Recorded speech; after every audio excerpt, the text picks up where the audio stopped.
রাশিয়াতে কাজ দেওয়ার নাম করে প্রতারণার মাধ্যমে মানব পাচারের অভিযোগে চক্রের মূল হোতা সহ 4 সদস্যকে গ্রেপ্তার করেছে র্যাব 4।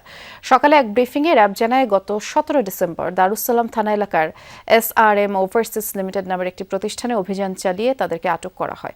অভিযুক্তরা ফেসবুক বিজ্ঞাপনের মাধ্যমে আকর্ষণীয় বেতনের প্রলোভন দেখিয়ে দেশের বিভিন্ন জেলা গ্রাম থেকে যুবকদের বাছাই করে মোটা অঙ্কের টাকা আদায় করত। এরপরের বাসায় পাঠালেও চুক্তি ভঙ্গ করে অতিরিক্ত কাজ করতে বাধ্য করা হয়, মাসিক বেতন থেকেও টাকা কেটে নেওয়া হয়। প্রতিবাদ করলে রাশিয়া ইউক্রেন যুদ্ধে পাঠানোর হুমকি দেওয়া হতো এদের।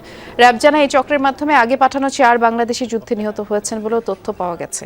এই ঘটনায় থানায় মামলার পর তদন্তের সূত্র ধরে আসামিদের গ্রেফতার করা হয়।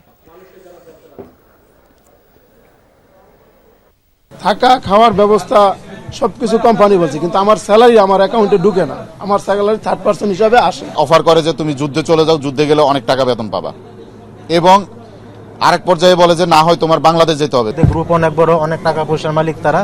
আমাদেরকে যারা মামলা করছে, আমরা তারা এখানে আজকে মিডিয়ার সামনে আসছি, আমাদের সবাইকে তারা হুমকি দিতেছে। SRM ওভারসিজ লিমিটেডের মূল হোতা রোবায়েত সহ আমরা 4 জনকে গ্রেপ্তার করি এবং গ্রেপ্তার করার পরে প্রাথমিক জিজ্ঞাসাবাদে তারা স্বীকার করে যে তাদের আসলেই কোনো রিক্রুটিং এজেন্সি নাই, লাইসেন্স নেই।